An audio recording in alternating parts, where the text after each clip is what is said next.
ಎಲ್ಲರಿಗೂ ನಮಸ್ಕಾರ. ನನ್ನ ಯೂಟ್ಯೂಬ್ ಚಾನಲ್ಗೆ ಸಬ್ಸ್ಕ್ರೈಬ್ ಆಗಿಲ್ಲ ಅಂದರೆ ಈಗಲೇ ಸಬ್ಸ್ಕ್ರೈಬ್ ಮಾಡಿ ಮತ್ತು ಬೆಲ್ ಐಕಾನ್ ಪ್ರೆಸ್ ಮಾಡಿ. ನಾವು ನಮ್ಮ ಲಾಸ್ಟ್ ವಿಡಿಯೋದಲ್ಲಿ ಬಿಸ್ನೆಸ್ ಎನ್ವಿರಾನ್ಮೆಂಟ್ ಅಂದರೆ ಏನು and nature of business environment ಬಗ್ಗೆ ನಾವು ಡಿಸ್ಕಸ್ ಮಾಡಿದ್ವಿ. ನಾವು ಇವತ್ತಿನ ವಿಡಿಯೋದಲ್ಲಿ we will discuss about elements of business environment. ಅಂದರೆ ಬಿಸ್ನೆಸ್ ಎನ್ವಿರಾನ್ಮೆಂಟಲ್ಲಿ ಯಾವ ಒಂದು ಎಲಿಮೆಂಟ್ಸ್ ಇನ್ಕ್ಲೂಡ್ ಆಗಿರುತ್ತೆ, what consist of business environment. So elements ಅಂತ ಹೇಳೋದಾದರೆ ಒಂದು ಬಿಸ್ನೆಸ್ ಎನ್ವಿರಾನ್ಮೆಂಟಲ್ಲಿ there are two main elements.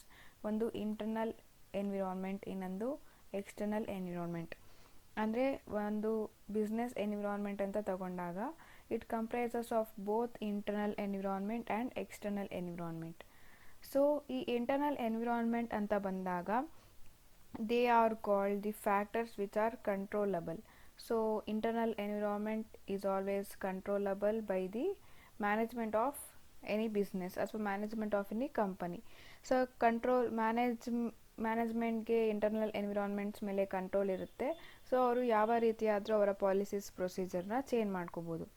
But when it comes to external environment, usually there will be partial control or no control. So external environment ಅಂತ ಬಂದಾಗ it will be partial control or no control. So no control ಇರುತ್ತೆ or partial control ಇರುತ್ತೆ. So ಇನ್ನು detail ಆಗಿ internal ಎನ್ವಿರಾನ್ಮೆಂಟಲ್ಲಿ ಯಾವ elements ಬರುತ್ತೆ and external ಎನ್ವಿರಾನ್ಮೆಂಟಲ್ಲಿ ಯಾವ ಎಲಿಮೆಂಟ್ಸ್ ಬರುತ್ತೆ ಅಂತ ನೋಡ್ತಾ ಹೋಗೋಣ. ಸೊ ಮೊದಲಿಗೆ ಇಂಟರ್ನಲ್ ಎನ್ವಿರಾನ್ಮೆಂಟ್. ಸೊ ನಾನು ಆಗಲೇ ಹೇಳಿರೋ ಹಾಗೆ in internal environment the factors which are controllable by the management or business is called internal environment. So ಇದರಲ್ಲಿ ಫಸ್ಟ್ ಒನ್ ನೋಡೋದಾದರೆ vision, mission and objectives. So vision, mission and objectives can be called as guiding principles of any company. ಅಂದರೆ ಒಂದು company ಹೇಗೆ ನಡಿಬೇಕು, company value ಏನು, company mission ಏನು, vision ಏನು, ಅದರ ಮೇನ್ ಆಬ್ಜೆಕ್ಟಿವ್ ಏನು, ಇದೆಲ್ಲ ನಮಗೆ ತಿಳಿಸ್ಕೊಳ್ಳೋದು vision, mission and objectives. So ಒಂದು ಕಂಪನಿ ಸ್ಟಾರ್ಟ್ ಮಾಡಬೇಕಾದ್ರೆ ವಿಷನ್, ಮಿಷನ್ ಮತ್ತು ಆಬ್ಜೆಕ್ಟಿವ್ಸ್ನ ಫ್ರೇಮ್ ಮಾಡ್ಕೊಂಡಿರ್ತಾರೆ and company will run based on their vision, mission and objectives. And ಇದು ಯಾವಾಗ ಬೇಕಾದರೂ ಚೇಂಜ್ ಮಾಡ್ಕೋಬೋದು. ನೆಕ್ಸ್ಟ್ ಪಾಯಿಂಟ್ ಬಂದು top management structure. So top management ಸ್ಟ್ರಕ್ಚರ್ಸಲ್ಲಿ ಯಾರಿರ್ತಾರೆ? ಯೂಶಲಿ BOD ಇರ್ತಾರೆ. BOD ಅಂತಂದರೆ ಬೋರ್ಡ್ ಆಫ್ ಡೈರೆಕ್ಟರ್ಸ್. ಸೊ ಕಂಪ್ನಿನಲ್ಲಿ ಏನೇ ಕ್ರಿಟಿಕಲ್ ಡಿಸಿಷನ್ಸ್ ಅಥವಾ ಕ್ರಿಟಿಕಲ್ ಪಾಲಿಸೀಸ್, ಪ್ರೊಸೀಜರ್ಸ್ ಏನೇ ಮಾಡಿದ್ರು ಕೂಡ that the decisions will be made by the top management. So top management ಯಾವ ರೀತಿ ಆದರೂ ನಾವು we can terminate some top management personnel or we can appoint top management personnel. So that way the company will have control over the top management structure. Next point bandu company image and brand. So company image and brand is also a very critical internal environment, because when it comes to the concept of raising finance or farming joint ventures ಅಥವಾ ಬೇರೆ ಯಾವುದೋ ರೀತಿ alliance form ಮಾಡಬೇಕಾದ್ರೆ company image and brand ತುಂಬ important ಆಗುತ್ತೆ and this can be controlled by the company.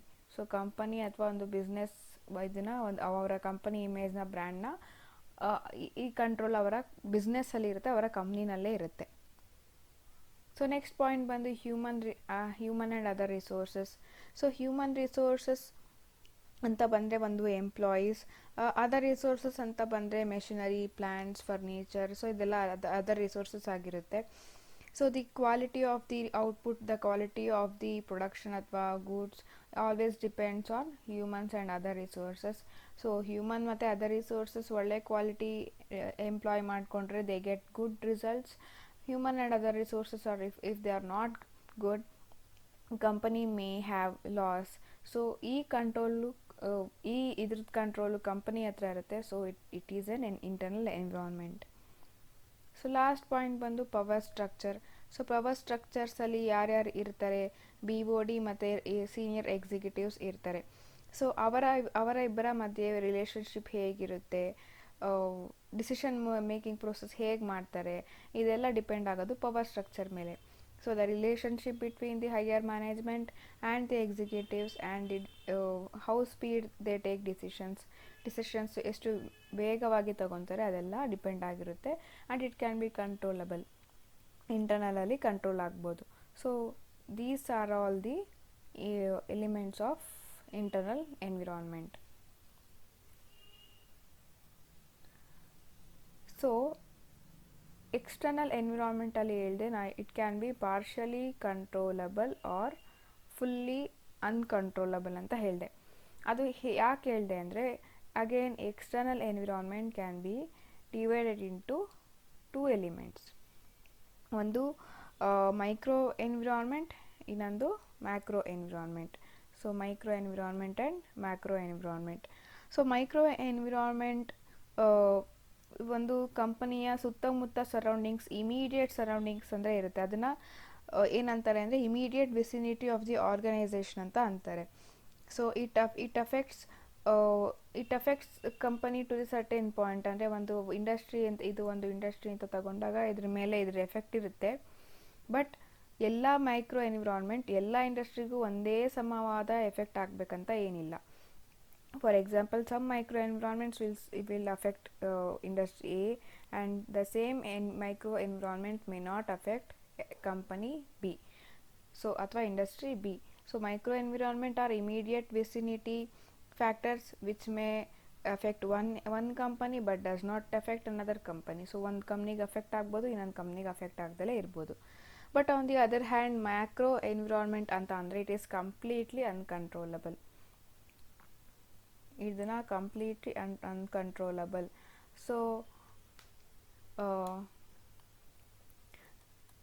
So ನಾವು ಈ macro environment ಅಂತ ತಗೊಂಡಾಗ it is usually unpredictable and usually uncontrollable.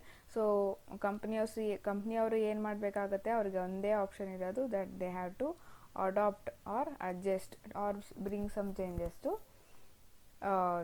bring some changes to their policy, procedure or the way of manufacturing. So ಇವಾಗ ನಾವು first one micro environment ಬಗ್ಗೆ ನಾವು ತಿಳ್ಕೊಳ್ತಾ ಹೋಗೋಣ. ಸೊ ಮೈಕ್ರೋ ಎನ್ವಿರಾನ್ಮೆಂಟಲ್ಲಿ ನಮಗೆ ಫಸ್ಟ್ ಬರೋದು ಯಾರು? ಸಪ್ಲೈಯರ್ಸ್. ಸೊ ಸಪ್ಲೈಯರ್ಸಲ್ಲಿ ಯೂಶಲಿ ಸಪ್ಲೈಯರ್ಸ್ ಅಂದರೆ ಯಾರು? The one who supply us with raw materials and all the components that is required to manufacture a goods or services, raw materials and other components. So ಇದನ್ನು ನಮಗೆ supply ಮಾಡುವಂಥವ್ರು ನಮಗೆ suppliers ಅಂತ ಅಂತೀವಿ. So ಸಪ್ಲೈಯರ್ಸ್ನ ನಾವು ಒಳ್ಳೆ ರಿಲೇಷನ್ಶಿಪ್ಪಲ್ಲಿ ಇಟ್ಕೊಳ್ಳೋದು ತುಂಬ important, because they are immediate vicinity of the company. So suppliers ಜೊತೆ ಒಳ್ಳೆ ರಿಲೇಷನ್ಶಿಪ್ ಇಟ್ಕೋಬೇಕು, ಬಿಕಾಸ್ ಸಪ್ಲೈಯರ್ಸ್ ಜೊತೆ ಬಾರ್ಗೇನ್ ಮಾಡೋದು, ನೆಗೋಷಿಯೇಟ್ ಮಾಡೋದು ಇದೆಲ್ಲ ನಡೀತಾ ಇರುತ್ತೆ. So it is partially controllable. So next ಬರೋದು ಯಾರು? ನಮಗೆ customers.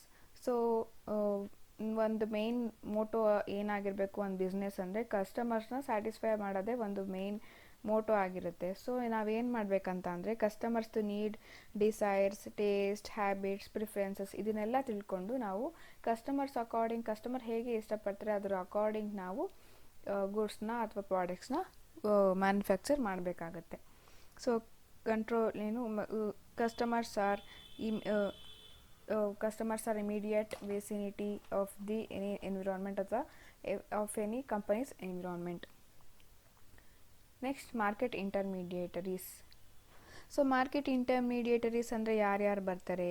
They are agent, brokers, so who will assist to find customers for a company. ಒಂದು ಕಂಪನಿಗೆ ಫಾರ್ ಎಕ್ಸಾಂಪಲ್ ಇದು ಒಂದು ಕಂಪನಿ ಅಂತಂದರೆ ಇಲ್ಲಿ ಕಸ್ಟಮರ್ಸ್ ಅಥವಾ ಕನ್ಸ್ಯೂಮರ್ಸ್ ಇದ್ದರೆ ಇವರಿಬ್ಬರು ಮಧ್ಯ ಒಬ್ಬರು ಲಿಂಕ್ ಮಾಡಿಕೊಡ್ತಾರೆ. ಅವ್ರನ್ನ ನಾವು ಬ್ರೋಕರ್ಸ್ ಅಂತ ಅಂತೀವಿ ಅಥವಾ ಈ ಮಾರ್ಕೆಟ್ ಇಂಟರ್ಮೀಡಿಯೇಟರೀಸ್ ಅಂತ ಅಂತೀವಿ. ಸೊ ಅವ್ರು ಏನು ಮಾಡ್ತಾರೆ ಅಂತಂದರೆ, ಒಂದು ಕಂಪನಿಗೆ ಅವರ ಕಸ್ಟಮರ್ಸ್ನ ಹುಡುಕೊಳ್ಳೋದಕ್ಕೆ ಹೆಲ್ಪ್ ಮಾಡ್ತಾರೆ. So they help in assisting to find the customers. ಅವ್ರ ಕಸ್ಟಮರ್ಸು ಹುಡುಕೊಳ್ಳೋಕ್ಕೆ ಹೆಲ್ಪ್ ಮಾಡ್ತಾರೆ. So it is important to have good relationship with market intermediaries as well. So next ಬರೋದು ಯಾರು? ನಮಗೆ ಕಾಂಪಿಟೇಟರ್ಸ್. ಸೊ ಕಾಂಪಿಟೇಟರ್ಸ್ ಯಾರು ಅಂತಂದರೆ, ನಮ್ಮ ಸೇಮ್ ಬ್ರ್ಯಾಂಡ್ಸ್ನ ಸೇಮ್ ಪ್ರಾಡಕ್ಟ್ಸ್ನ ಮ್ಯಾನುಫ್ಯಾಕ್ಚರ್ ಮಾಡೋರು ಬಟ್ ಡಿಫ್ರೆಂಟ್ ಕಂಪನಿ. ಸೊ ಅವ್ರನ್ನ ನಾವು ಕಾಂಪಿಟೇಟರ್ಸ್ ಅಂತ ಅಂತೀವಿ. ಸೊ ಇನ್ನು ನಾವು ಕಾಂಪಿಟೇಟರ್ಸ್ ಅವರು ಯಾವ ಪಾಲಿಸಿ ಅಡಾಪ್ಟ್ ಮಾಡ್ಕೊಂಡಿದ್ದಾರೆ, ಯಾವ ರೀತಿ ಮ್ಯಾನುಫ್ಯಾಕ್ಚರಿಂಗ್ ಮಾಡ್ತಿದ್ದಾರೆ, ಯಾವ ರೀತಿ ಅಡ್ವರ್ಟೈಸ್ಮೆಂಟ್ ಮಾಡ್ತಿದ್ದಾರೆ, ಮಾರ್ಕೆಟಿಂಗ್ ಹೇಗೆ ಮಾಡ್ತಿದ್ದಾರೆ, we have to keep observing so that ನಾವು ಒಂದು ಕಾಂಪಿಟೇಷನಲ್ಲಿ ಉಳ್ಕೋಬೇಕಂದ್ರೆ we have to keep on observing the competitors. So ನಾವು ಅವರ ಆ್ಯಕ್ಷನ್ಸ್ ರಿಯಾಕ್ಷನ್ಸ್ ಕೂಡ ನಾವು ಅಬ್ಸರ್ವ್ ಮಾಡ್ತಾ ಇರಬೇಕಾಗುತ್ತೆ. ಸೊ ನೆಕ್ಸ್ಟ್ ಇಮಿಡಿಯೇಟ್ ವಿಸಿನಿಟಿ ಬರೋದು ಯಾರು? ಪಬ್ಲಿಕ್ ಅಂತ ಅಂದರೆ ನಾವು ನಮ್ಮ ಪಬ್ಲಿಕ್ ಅಂದರೆ ಜನಸಾಮಾನ್ಯರು ಏನಂತ ಕರಿತೀವಿ. They always keep I on us, ಅಂದರೆ ಕಂಪನಿ ಮೇಲೆ ಯಾವಾಗಲೂ ಒಂದು ಹದ್ದಿನ ಕಣ್ಣಿಟ್ಟಿರ್ತಾರೆ ಅಥವಾ ಯಾವಾಗಲೂ ಅಬ್ಸರ್ವ್ ಮಾಡ್ತಾ ಇರ್ತಾರೆ. ಸೊ ನಾವು ಯಾವ ರೀತಿ ಕೆಲಸ ಮಾಡ್ತೀವಿ, ಕಂಪ್ನಿ ಯಾವ ರೀತಿ ಪ್ರಾಡಕ್ಟ್ಸ್ನ ಮ್ಯಾನುಫ್ಯಾಕ್ಚರ್ ಮಾಡ್ತಾ ಇದೆ ಅಥವಾ ಯಾವ ರೀತಿ ಅಡ್ವರ್ಟೈಸ್ಮೆಂಟ್ ಮಾಡ್ತಿದ್ದಾರೆ. ಸೊ ಒಂದು ಪೊಟೆನ್ಷಿಯಲ್ ಇಂಟ್ರೆಸ್ಟ್ ಇಟ್ಟಿರ್ತಾರೆ. ಸೊ ಪಬ್ಲಿಕ್ಗೂ ಕೂಡ ನಾವು ಒಳ್ಳೆ ರಿಲೇಷನ್ಶಿಪ್ ಮೇಂಟೈನ್ ಮಾಡ್ತಾ ಆಗುತ್ತೆ. Because growth of any consumer groups may effect the working of a newly developed business. So ಇಷ್ಟು best elements for micro environment. So ನಾವು next elements of macro environment ನೋಡೋಣ. ಸೊ ಇಷ್ಟು elements of macro environment. So ನಾನು ಹೇಳಿದಾಗೆ macro environment is 100% uncontrollable. So ಇದರಲ್ಲಿ ನಮಗೆ first ಯಾವುದು ಬರೋದು? Economic environment. So economic environment ಅಂದರೆ ಎಕನಾಮಿಕ್ ಎನ್ವಿರಾನ್ಮೆಂಟ್ ಅಂತ ಬಂದಾಗ ನಾವು ಫಸ್ಟು ನಮ್ಮ ಬಿಸ್ನೆಸ್ ಯಾಕೆ ಮಾಡೋದು? ನಮಗೆ ಪ್ರಾಫಿಟ್ ಬೇಕಂತ ನಾವು ಬಿಸ್ನೆಸ್ ಮಾಡ್ತೀವಿ. So usually the main objective will be profit maximisation. So ಈ ಪ್ರಾಫಿಟ್ ಮ್ಯಾಕ್ಸಿಮೇಷನ್ ಆಗಬೇಕು. ಅದೇ ರೀತಿ ಒಂದು ಬಿಸ್ನೆಸ್ ಅಂತ ತಗೊಂಡಾಗ, ಒಂದು ಕಂಪನಿಯಿಂದ ತಗೊಂಡಾಗ it will be surrounded by all the economic factors such as GNP, gross national product, ಆಮೇಲೆ ಕಾರ್ಪೊರೇಟ್ ಪ್ರಾಫಿಟ್ಸ್, ಆಮೇಲೆ ಇನ್ಫ್ಲೇಷನ್, ಆಮೇಲೆ ಬ್ಯಾಲೆನ್ಸ್ ಆಫ್ ಪೇಮೆಂಟ್ಸ್, ಅದನ್ನು BOP ಅಂತ ಕರೀತಾರೆ, ಬ್ಯಾಲೆನ್ಸ್ ಆಫ್ ಪೇಮೆಂಟ್ಸ್, ಮತ್ತು ಇಂಟ್ರೆಸ್ಟ್ ರೇಟ್ಸ್ ಎಕ್ಸೆಟ್ರಾ. ಸೊ ಇದೆಲ್ಲ ಎಕನಾಮಿಕ್ ಫ್ಯಾಕ್ಟರ್ಸು ಒಂದು company ಮೇಲೆ ಅಫೆಕ್ಟ್ ಮಾಡ್ತಾ ಇರುತ್ತೆ. And company has zero control on all these factors. So company ಹತ್ರ ಝೀರೋ ಕಂಟ್ರೋಲ್ ಇರುತ್ತೆ. They only have one choice to adapt and ಆ ಫ್ಲೋನಲ್ಲಿ adapt ಮಾಡಿಕೊಂಡು ಇದನ್ನು ಅಡ್ವಾಂಟೇಜಾಗಿ ತಗೊಂಡು ಕಂಪನೀಸ್ ಅವರು ವರ್ಕ್ ಮಾಡಬೇಕಾಗತ್ತೆ. ಸೊ ನೆಕ್ಸ್ಟ್ ಬಂದು political factors. So political factors play a very important role in any one of the company because there will be some inclination ಅಂತ ಹೇಳ್ಬೋದು. So ಕೆಲವು ಪೊಲಿಟಿಕಲ್ ಪಾರ್ಟೀಸ್ಗೆ ಕೆಲವು ಕಂಪನಿ ಮೇಲೆ ಇನ್ಕ್ಲಿನೇಷನ್ ಇರುತ್ತೆ. ಸೊ ಸಮ್ ಪೊಲಿಟಿಕಲ್ ಇಂಟ್ರೆಸ್ಟ್ ಇರುತ್ತೆ. So some political forums form ಆಗ್ತಿರುತ್ತೆ. So these all play very important ಅಥವಾ these all have very important effect on companies.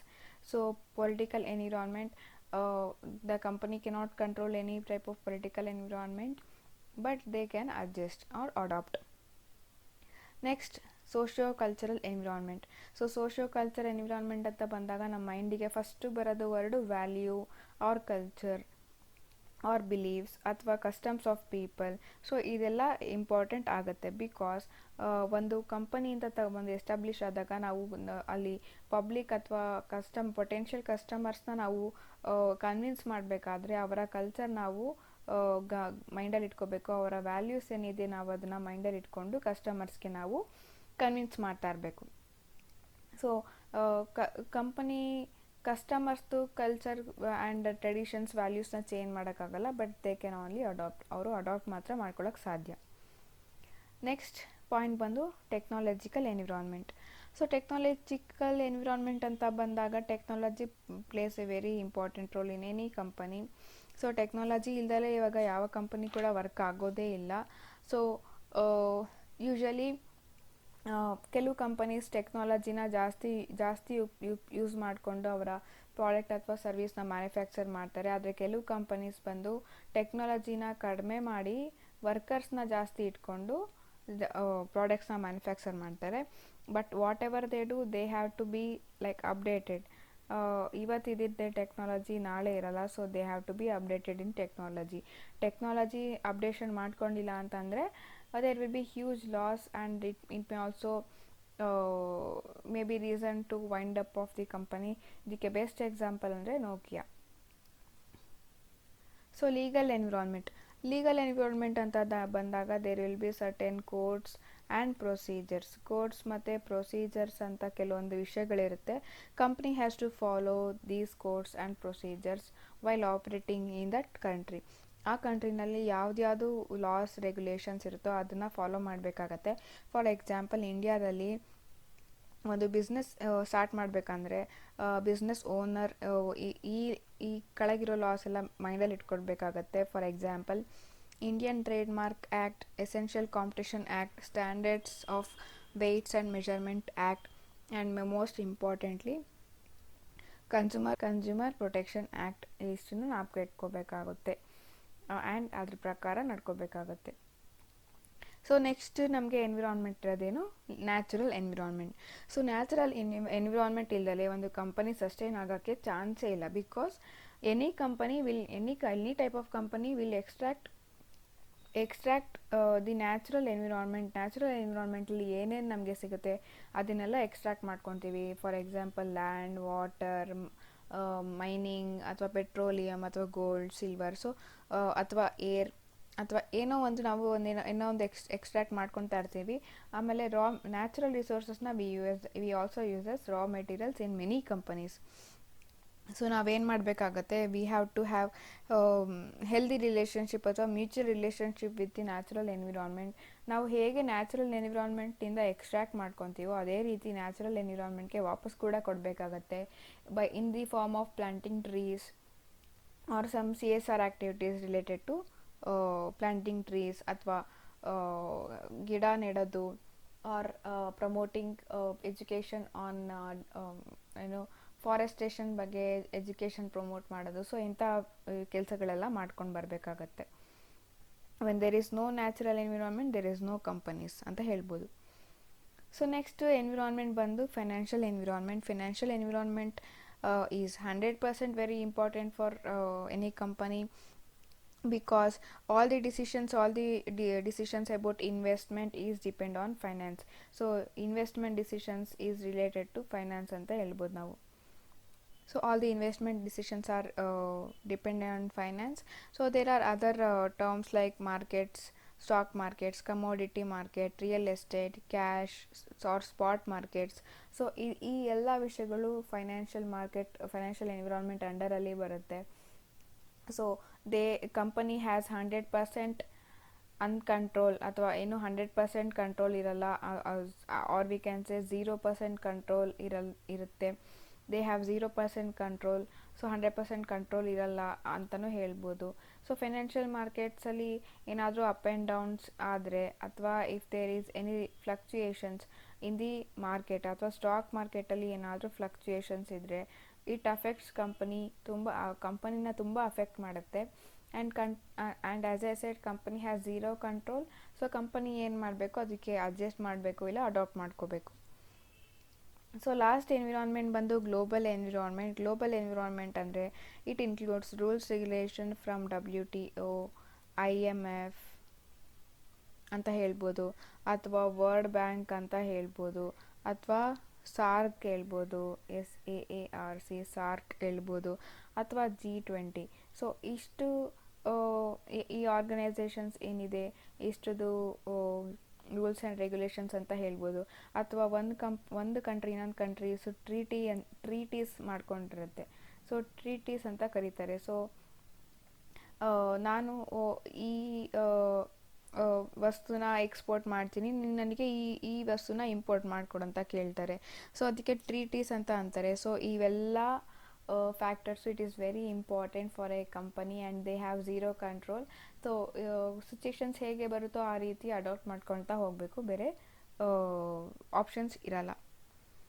So ಇವತ್ತಿನ ವಿಡಿಯೋದಲ್ಲಿ ನಾವು ಮೈಕ್ರೋ ಎನ್ವಿರಾನ್ಮೆಂಟ್ ಬಗ್ಗೆ ತಿಳ್ಕೊಂಡ್ವಿ, ಮ್ಯಾಕ್ರೋ ಎನ್ವಿರಾನ್ಮೆಂಟ್ ಬಗ್ಗೆ ತಿಳ್ಕೊಂಡ್ವಿ, and internal environment and external environment ಬಗ್ಗೆ ತಿಳ್ಕೊಂಡ್ವಿ. ನಾವು ಮುಂದಿನ ವಿಡಿಯೋದಲ್ಲಿ ಎಕನಾಮಿಕ್ ಎನ್ವಿರಾನ್ಮೆಂಟ್, ಪರ್ಟಿಕ್ಯುಲರ್ ಆಗಿ ಎಕನಾಮಿಕ್ ಎನ್ವಿರಾನ್ಮೆಂಟ್ ಅಂದ್ರೇನು, ಅದರಲ್ಲಿ ಯಾವ ಟೈಪ್ಸ್ ಇದೆ ಅಂತ ನೋಡೋಣ. ಅಲ್ಲಿ ತನಕ ಸ್ಟೇ ಕ್ಯೂರಿಯಸ್. Thank you.